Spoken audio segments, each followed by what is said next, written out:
రక్షకుడును మన ప్రభునైన యేసుక్రీస్తు నామంలో మీ అందరికీ హృదయపూర్వక వందనములు. ఈరోజు దేవుని వాగ్దానము యెషయా గ్రంథము 61వ అధ్యాయము 10వ వచనము. శృంగారమైన పాగా ధరించుకొనిన పెండ్లు కుమారుని రీతిగాను, ఆభరణములతో అలంకరించుకొనిన పెండ్లు కుమార్తె రీతిగాను ఆయన రక్షణ వస్త్రములను నాకు ధరింపచేసి ఉన్నాడు. నీతి అను పైబట్టను నాకు ధరింపచేసి ఉన్నాడు. కాగా యెహోవాను బట్టి మహానందముతో నేను ఆనందించుచున్నాను. నా దేవునిని బట్టి నా ఆత్మ ఉల్లసించుచున్నది. హల్లెలూయా. మరి పెండ్లి కుమారుడు, పెండ్లి కుమార్తె, పెండ్లి కుమార్తెకి, పెండ్లి కుమారునికి పాగా ధరించబడుతుంది కదండి. అది చాలా అందముతో ఉంటుంది. మరి ఎందుకు అనంటే అది గౌరవానికి సూచక కదా. మరి పెండ్లి కుమార్తె అలంకరణతో ఉంటుంది కదా, అది అందానికి సాదృశ్యము. మరి ఆమెని ఇంకా సంతోషంతో ఉంచడానికి కూడా సాదృశ్యం. అనేక మంది ఆమెను చూచి మరి తన యొక్క అందాన్ని వర్ణించడం కూడా జరుగుతూ ఉంటుంది. మరి ఎంతో సంతోషకరమైనటువంటి కార్యము కూడా. అయితే ఇక్కడ దేవుడు రక్షణ వస్త్రాల కోసం మాట్లాడుతున్నాడు.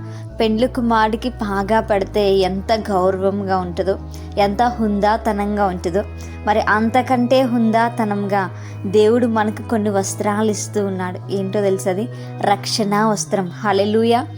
మరి దేవుని యొక్క రాజ్యానికి మనం చేరుకోవాలి అంటే మనం రక్షింపబడినటువంటి వారంగా ఉండాలి. ఆ రక్షణ మనకి ఎక్కడి నుండి వస్తుంది అంటే దేవుడే స్వయంగా మనకు ఆ రక్షణ వస్త్రాలను ఆయన అనుగ్రహిస్తున్నాడు. మరి ఎవరైతే యేసుక్రీస్తు వారు మరి తండ్రి నుంచి పంపబడినటువంటి కుమారుడు అని విశ్వసిస్తారో, ఆయన మన కొరకు ప్రాణం పెట్టి ఉన్నారు, తన యొక్క మరి ప్రాణమును మన కొరకు అర్పించి ఉన్నారని ఎవరైతే నమ్ముతారో, ఆయన దేవుడని ఎవరైతే తమ హృదయాల్లో విశ్వసించి తమ నోటితో ఒప్పుకుంటారో వారందరికీ కూడా ఆ రక్షణ వస్త్రములు ఆయన ధరింపచేస్తున్నాడు. ఆ రక్షణ వస్త్రములు మనకు ఒక హుందాతనాన్ని ఇస్తున్నాయి, మనకు ఒక అధికారాన్ని ఇస్తున్నాయి పరలోక రాజ్యాన్ని స్వతంత్రించుకోవడానికి. ఆయనతో పాటు కలిసి రాజ్యము చేసేటువంటి గొప్ప ధన్యతను మనకు ఆ యొక్క రక్షణ వస్త్రాలు అనుగ్రహిస్తున్నాయి. అదేవిధంగా ఆయన నీతి అనేటువంటి పైబట్టను మనకు ధరింపజేస్తున్నాడు. హల్లెలూయా. ఈ లోకంలో ఉన్న మనం అందరం కూడా అవినీతి పరులమే కదా. మనము విశ్వాసం లేక చెడిపోయినటువంటి వారము, మనము అనేక మందిని ఇంతకుముందు దోచుకున్నటువంటి వారము కావచ్చు, మనము నీతియుక్తమైనటువంటి జీవితం జీవించలేనటువంటి వారము. అయితే ఆయన పునరుద్ధానుడై మనకు నీతి అనేటువంటి బట్టను, నీతి అనేటువంటి జీవితాన్ని మనకు అనుగ్రహించి ఉన్నాడు. మనము దానిని అంగీకరించేటువంటి వారం ఉండాలి.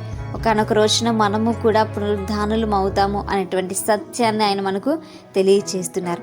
మరి మనకు నీతిని అనుగ్రహించినటువంటి దేవుణ్ణి బట్టి, మనకు రక్షణను అనుగ్రహించినటువంటి దేవుణ్ణి బట్టి మనం ఎంతో సంతోషించేటువంటి వారముగా, ఎంతో ఆనందించేటువంటి వారముగా ఉండాలి.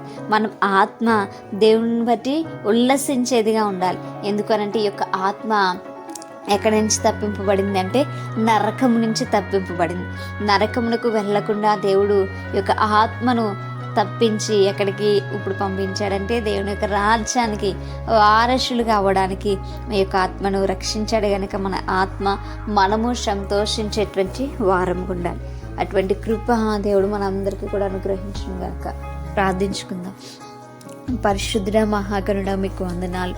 ప్రేమస్వరూపి మీకు స్తోత్రాలు. నిజమే ప్రభువా, అయా మీరు మమ్మల్ని రక్షించినందుకు మీకు వందనాలు. అయా మీ నీతిని మాకు ధరింపచేసినందుకు మీకు వందనాలు. అయా మా యొక్క ఆత్మను నరకం నుంచి తప్పించినందుకు మీకు శతకోటి వేలాది వందనాలు తెలియచేసుకుంటున్నాం. ఎల్లప్పుడూ మిమ్మల్ని ఘనపరిచేటువంటి రీతిగా అయా మీరు ఇచ్చినటువంటి వస్త్రములను మేము అయా నా తండ్రి నాయన రక్షణను నిర్లక్ష్యం చేయకుండా కాపాడుకునేటువంటి బాధ్యత మా అందరికీ దయచేయమని, అయా మా ప్రార్థన ఆలకించి అంగీకరించమని నజరుడైన యేసుక్రీస్తు నామములో అతి మిక్కిలి వినయముగా బ్రతిమలాడి వేడుకుని పొందించున్నాం మా ప్రియ పరలోకపు కన్న తండ్రి. Praise the Lord everyone. May God bless you all.